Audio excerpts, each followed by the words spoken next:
ke salah satu museum pandang utama terbesar, Arca Lembu atau Goa Heyseli, yang menjadi tempat pertemuan ikonik bagi penduduk tempatan. Arca ini mempunyai sejarah yang menarik.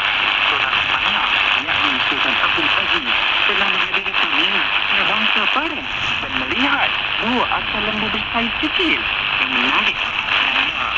Baginda memesan arca lembu bersaiz sebenar bersama dengan beberapa arca lain seperti rusa dan singa.